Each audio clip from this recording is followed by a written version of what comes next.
त्रिदलं त्रिगुणाकारं त्रिनेत्रं च त्रिधायुधं त्रिजन्म पापसंहारम् एकबिल्वं शिवार्पणम्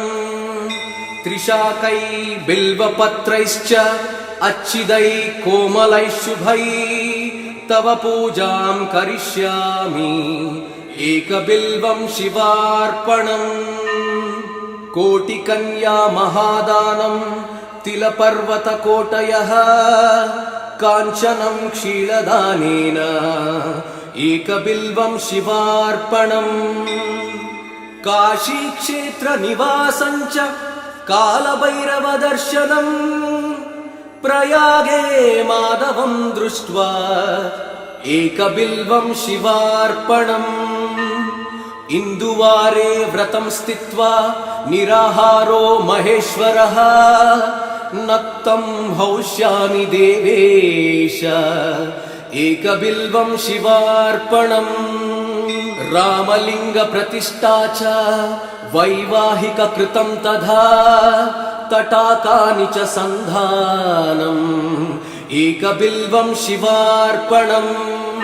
अखण्डबिल्वपत्रं च आयुधं शिवपूजनम् कृतं नाम सहस्रेण एकबिल्वं शिवार्पणम् उमया सह देवेश नन्दिवाहनमेव च भस्मलेपन सर्वाङ्गम् एकबिल्वं शिवार्पणम् सालग्रामेण विप्राणां तटाकं दशकूपयो यज्ञकोटिसहस्रश्च एकबिल्वं शिवार्पणम् दन्तिकोटिसहस्रेषु अश्वमेधशतक्रतौ कोटिकन्या महादानम् एकबिल्वं शिवार्पणम् बिल्वाणां दर्शनं पुण्यं स्पर्शनं पापनाशनम् अघोरपापसंहारम् एकबिल्वं शिवार्पणम् सहस्रवेदपाठेषु ब्रह्मस्थापनमुच्यते अनेकव्रतकोटीनाम् एकबिल्वं शिवार्पणम् अन्नदानसहस्रेषु सहस्रोपनयनं तथा अनेकजन्म पापानि एकबिल्वं शिवार्पणम् बिल्वाष्टकमिदं पुण्यं यः पठेत् शिवसन्निधौ शिवलोकमवाप्नोति एकबिल्वं शिवार्पणम्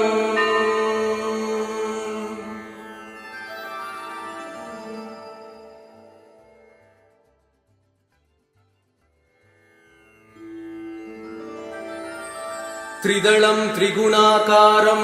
त्रिनेत्रं च त्रिधायुधं त्रिजन्म पापसंहारम् एकबिल्वं शिवार्पणम् त्रिशाकै बिल्वपत्रैश्च अच्छिदै कोमलैः शुभै तव पूजां करिष्यामि एकबिल्वं शिवार्पणम् कोटिकन्या महादानं तिलपर्वतकोटयः काञ्चनं क्षीलदानेन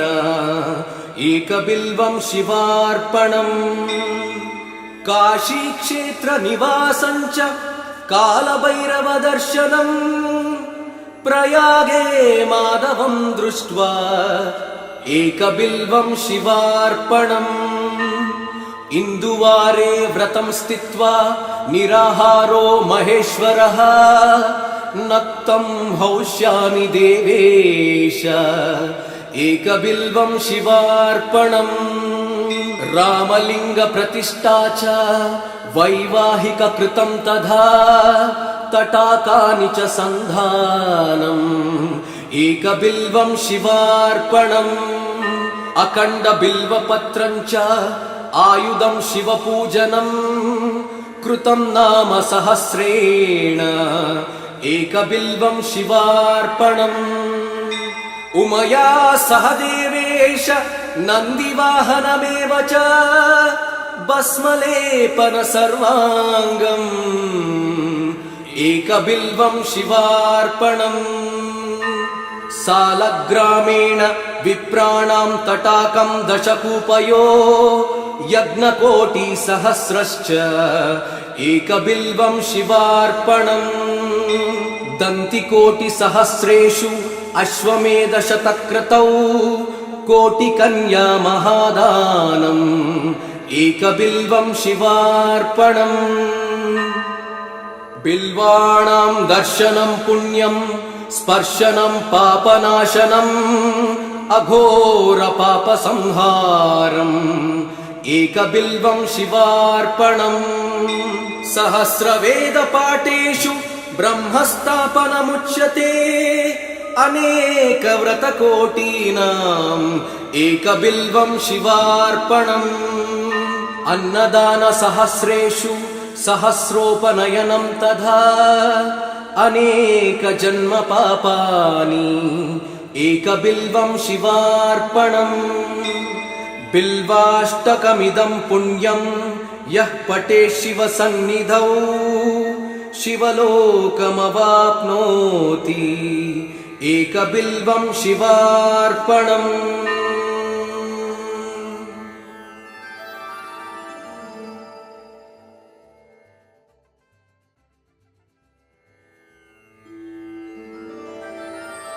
त्रिदलं त्रिगुणाकारं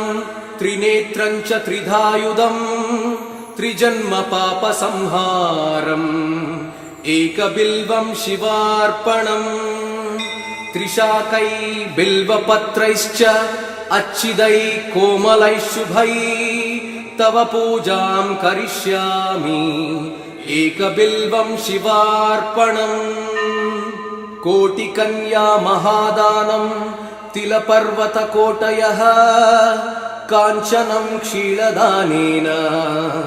एकबिल्वं शिवार्पणम् काशीक्षेत्रनिवासं च कालभैरवदर्शनम्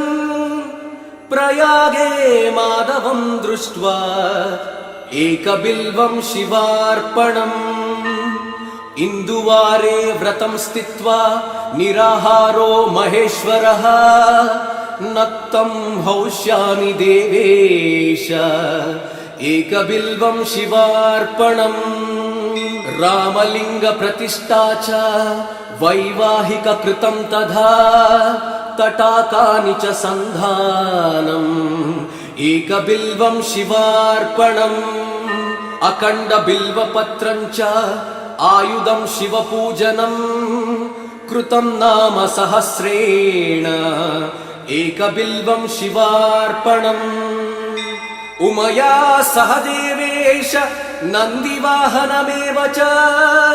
भस्मलेपन सर्वाङ्गम् एकबिल्वं शिवार्पणम् सालग्रामेण विप्राणां तटाकं दशकूपयो यज्ञकोटिसहस्रश्च एकबिल्वं शिवार्पणम् दन्तिकोटिसहस्रेषु अश्वमेधशतक्रतौ कोटिकन्या महादानम् एकबिल्वं शिवार्पणम् बिल्वाणां दर्शनं पुण्यं स्पर्शनं पापनाशनम् अघोरपापसंहारम् एकबिल्वं शिवार्पणम् सहस्रवेदपाठेषु ब्रह्मस्थापनमुच्यते अनेकव्रतकोटीनाम् एकबिल्वं शिवार्पणम् अन्नदानसहस्रेषु सहस्रोपनयनं तथा अनेकजन्मपापानि एकबिल्वं शिवार्पणम् बिल्वाष्टकमिदं पुण्यं यः पठेत् शिवसन्निधौ शिवलोकमवाप्नोति एकबिल्वं शिवार्पणम्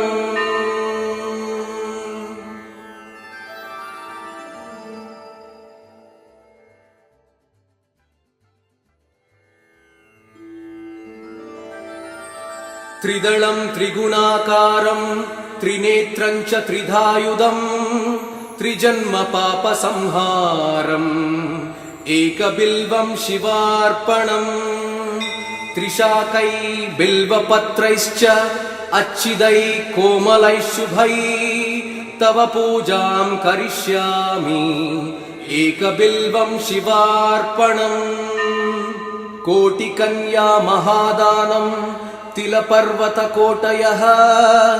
काञ्चनं क्षीरदानेन एकबिल्वं शिवार्पणम् काशीक्षेत्रनिवासं च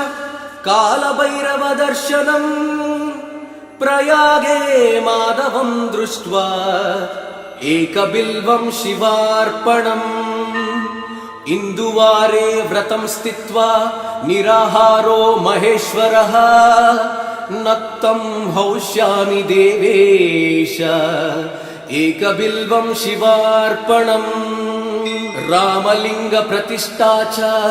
वैवाहिककृतं तथा तटाकानि च सन्धानम् एकबिल्वं शिवार्पणम्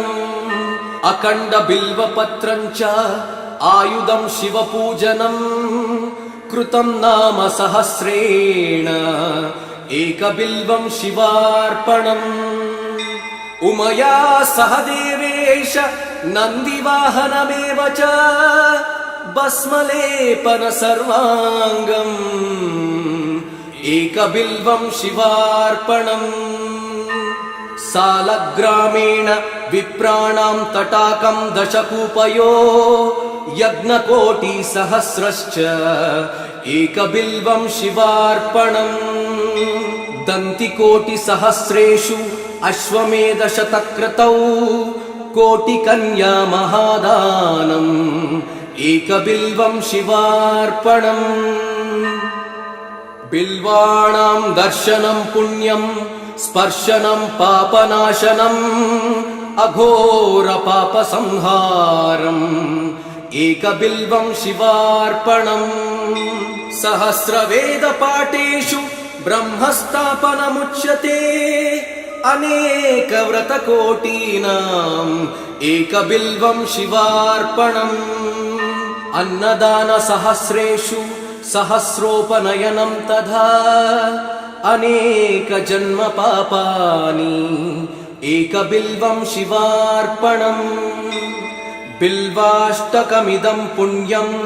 यः पठेत् शिवसन्निधौ शिवलोकमवाप्नोति एकबिल्वं शिवार्पणम्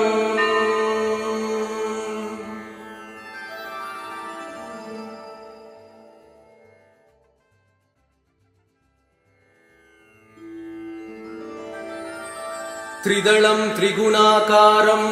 त्रिनेत्रं च त्रिधायुधं त्रिजन्मपापसंहारम् एकबिल्वं शिवार्पणम् त्रिशाकै बिल्वपत्रैश्च अच्छिदै कोमलैः शुभै तव पूजां करिष्यामि एकबिल्वं शिवार्पणम् कोटिकन्या महादानं तिलपर्वतकोटयः काञ्चनं क्षीरदानेन एकबिल्वं शिवार्पणम् काशीक्षेत्रनिवासं च कालभैरवदर्शनम् प्रयागे माधवं दृष्ट्वा एकबिल्वं शिवार्पणम् इन्दुवारे व्रतं स्थित्वा निराहारो महेश्वरः नक्तं हौष्यामि देवेश एकबिल्वं शिवार्पणम् रामलिङ्गप्रतिष्ठा च वैवाहिककृतं तथा तटाकानि च सन्धानम् एकबिल्वं शिवार्पणम् अखण्डबिल्वपत्रं च आयुधं शिवपूजनम् कृतं नाम सहस्रेण एकबिल्वं शिवार्पणम् उमया सह देवेश नन्दिवाहनमेव च भस्मलेपन सर्वाङ्गम् एकबिल्वं शिवार्पणम् सालग्रामेण विप्राणां तटाकं दशकूपयो यज्ञकोटिसहस्रश्च एकबिल्वं शिवार्पणम् दन्तिकोटिसहस्रेषु अश्वमेधशतक्रतौ कोटिकन्या महादानम् एकबिल्वं शिवार्पणम् बिल्वाणां दर्शनं पुण्यं स्पर्शनं पापनाशनम् अघोरपापसंहारम् एकबिल्वं शिवार्पणम् सहस्रवेदपाठेषु ब्रह्मस्थापनमुच्यते अनेकव्रतकोटीनाम् एकबिल्वं शिवार्पणम् अन्नदानसहस्रेषु सहस्रोपनयनं तथा अनेकजन्मपापानि एकबिल्वं शिवार्पणम् बिल्वाष्टकमिदं पुण्यं यः पठेत् शिवसन्निधौ शिवलोकमवाप्नोति एकबिल्वं शिवार्पणम्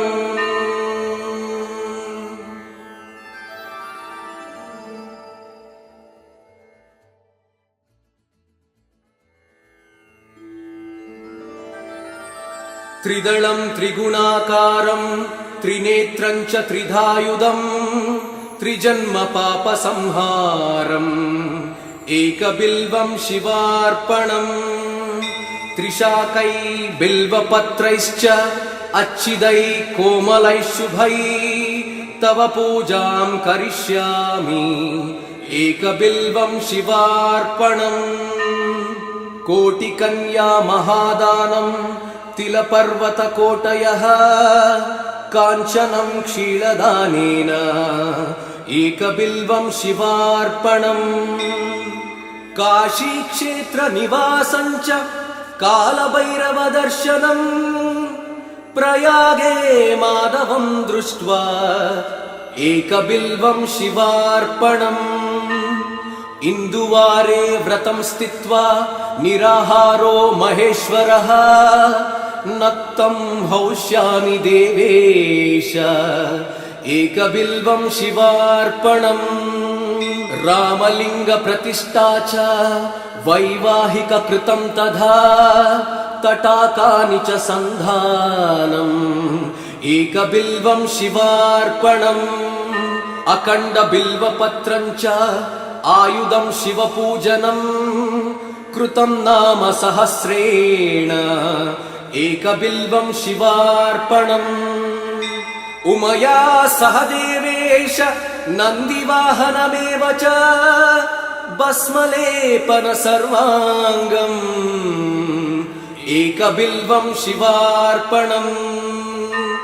सालग्रामेण विप्राणां तटाकं दशकूपयो यज्ञकोटिसहस्रश्च एकबिल्वं शिवार्पणम् दन्तिकोटिसहस्रेषु अश्वमेधशतक्रतौ कोटिकन्या महादानम् एकबिल्वं शिवार्पणम् बिल्वाणां दर्शनं पुण्यं स्पर्शनं पापनाशनम्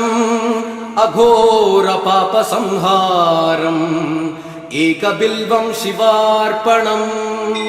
सहस्रवेदपाठेषु ब्रह्मस्थापनमुच्यते अनेकव्रतकोटीनाम् एकबिल्वं शिवार्पणम् अन्नदानसहस्रेषु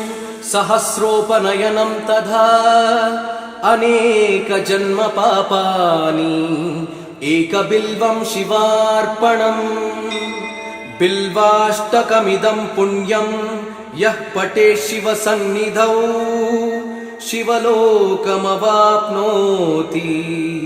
एकबिल्वं शिवार्पणम्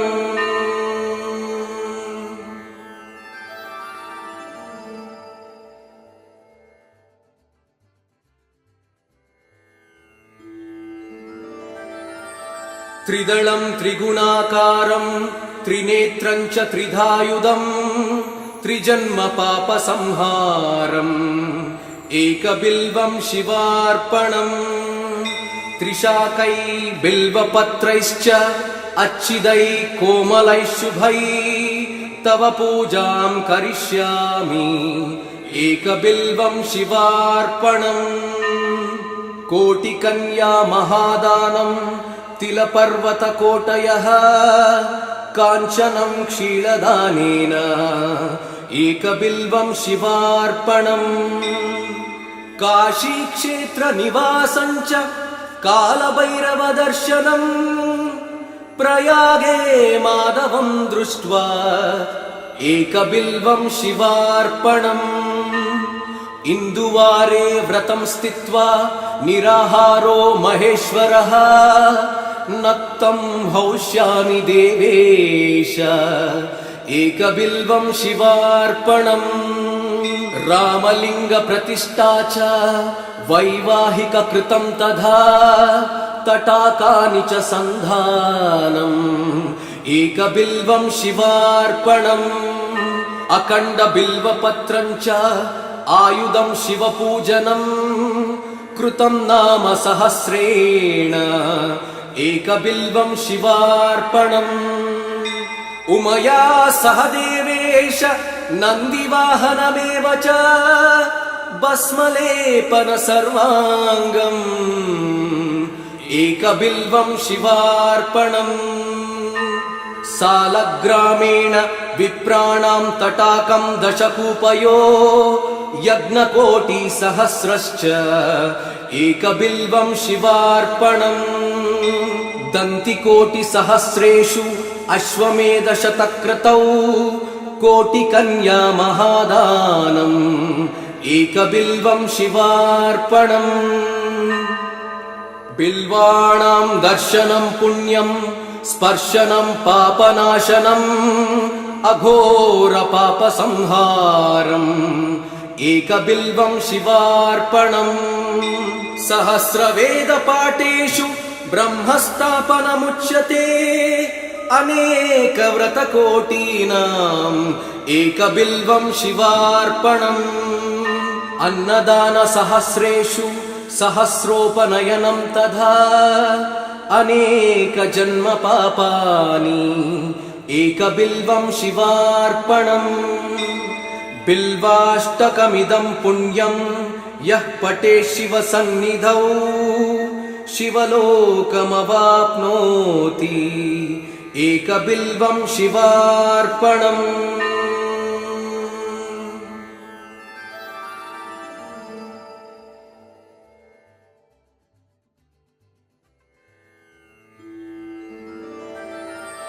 त्रिदलं त्रिगुणाकारं त्रिनेत्रं च त्रिधायुधं त्रिजन्मपापसंहारम् एकबिल्वं शिवार्पणम् त्रिशाकै बिल्वपत्रैश्च अच्छिदै कोमलैः शुभै तव पूजां करिष्यामि एकबिल्वं शिवार्पणम् कोटिकन्या महादानं तिलपर्वतकोटयः काञ्चनं क्षीरदानेन एकबिल्वं शिवार्पणम् काशीक्षेत्रनिवासं च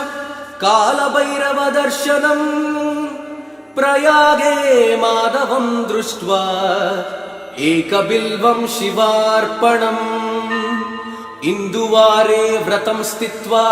निराहारो महेश्वरः नक्तं हौष्यामि देवेश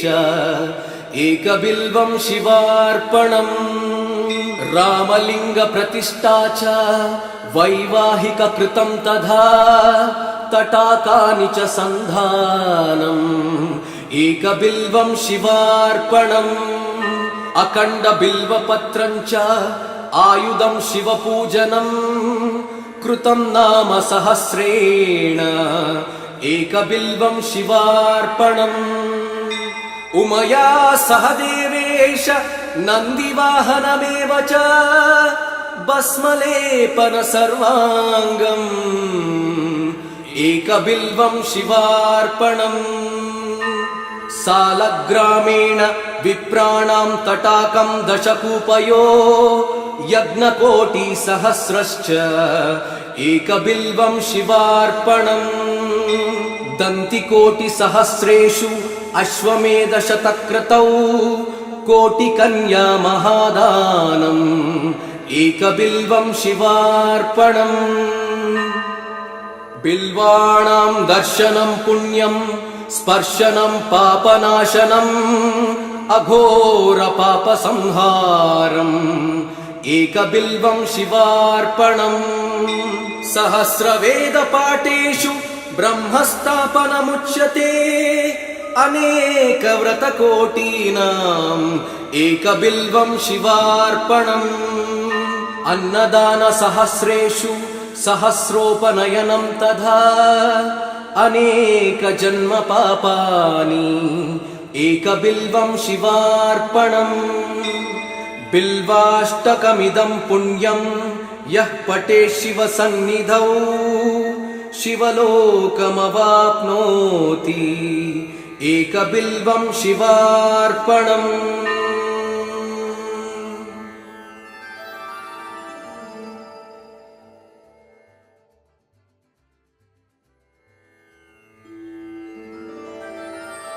त्रिदलं त्रिगुणाकारं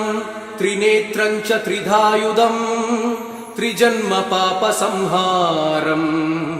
एकबिल्वं शिवार्पणम् त्रिशाकै बिल्वपत्रैश्च अच्छिदै कोमलैः शुभै तव पूजां करिष्यामि एकबिल्वं शिवार्पणम् कोटिकन्या महादानं तिलपर्वतकोटयः काञ्चनं क्षीरदानेन एकबिल्वं शिवार्पणम् काशीक्षेत्रनिवासं च कालभैरवदर्शनम् प्रयागे माधवं दृष्ट्वा एकबिल्वं शिवार्पणम् इन्दुवारे व्रतं स्थित्वा निराहारो महेश्वरः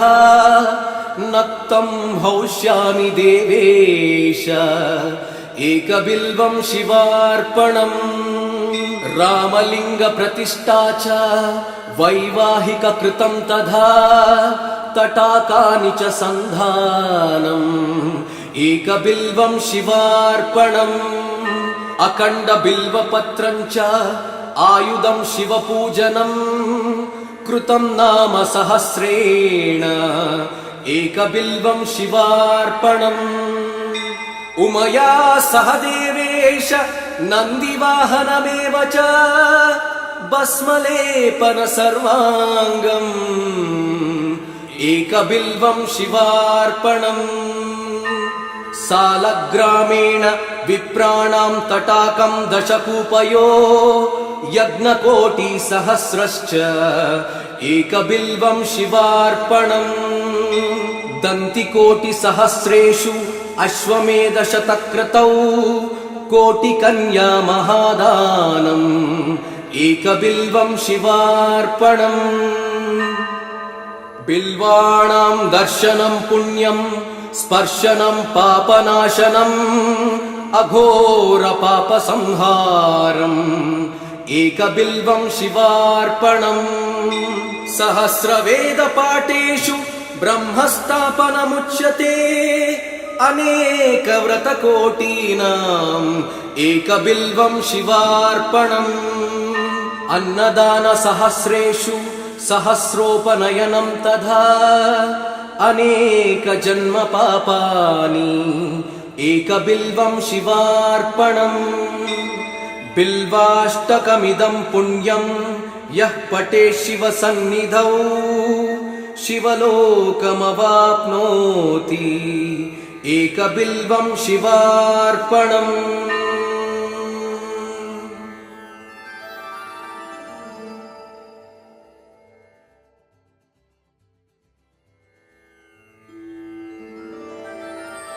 त्रिदलं त्रिगुणाकारं त्रिनेत्रं च त्रिधायुधं त्रिजन्मपापसंहारम् एकबिल्वं शिवार्पणम् त्रिशाकै बिल्वपत्रैश्च अच्छिदै कोमलैः शुभै तव पूजां करिष्यामि एकबिल्वं शिवार्पणम् कोटिकन्या महादानं तिलपर्वतकोटयः काञ्चनं क्षीरदानेन एकबिल्वं शिवार्पणम् काशीक्षेत्रनिवासं च कालभैरवदर्शनम् प्रयागे माधवं दृष्ट्वा एकबिल्वं शिवार्पणम् इन्दुवारे व्रतं स्थित्वा निराहारो महेश्वरः नक्तं हौष्यामि देवेश एकबिल्वं शिवार्पणम् रामलिङ्गप्रतिष्ठा च वैवाहिककृतं तथा तटाकानि च सन्धानम् एकबिल्वं शिवार्पणम् अखण्डबिल्वपत्रं च आयुधं शिवपूजनम् कृतं नाम सहस्रेण एकबिल्वं शिवार्पणम् उमया सह देवेश नन्दिवाहनमेव च भस्मलेपन सर्वाङ्गम् एकबिल्वं शिवार्पणम् सालग्रामेण विप्राणां तटाकं दशकूपयो यज्ञकोटिसहस्रश्च एकबिल्वं शिवार्पणम् दन्तिकोटिसहस्रेषु अश्वमेधशतक्रतौ कोटिकन्या महादानम् एकबिल्वं शिवार्पणम् बिल्वाणां दर्शनं पुण्यं स्पर्शनं पापनाशनम् अघोरपापसंहारम् एकबिल्वं शिवार्पणम् सहस्रवेदपाठेषु ब्रह्मस्थापनमुच्यते अनेकव्रतकोटीनाम् एकबिल्वं शिवार्पणम् अन्नदानसहस्रेषु सहस्रोपनयनं तथा अनेकजन्मपापानि एकबिल्वं शिवार्पणम् बिल्वाष्टकमिदं पुण्यं यः पठेत् शिवसन्निधौ शिवलोकमवाप्नोति एकबिल्वं शिवार्पणम्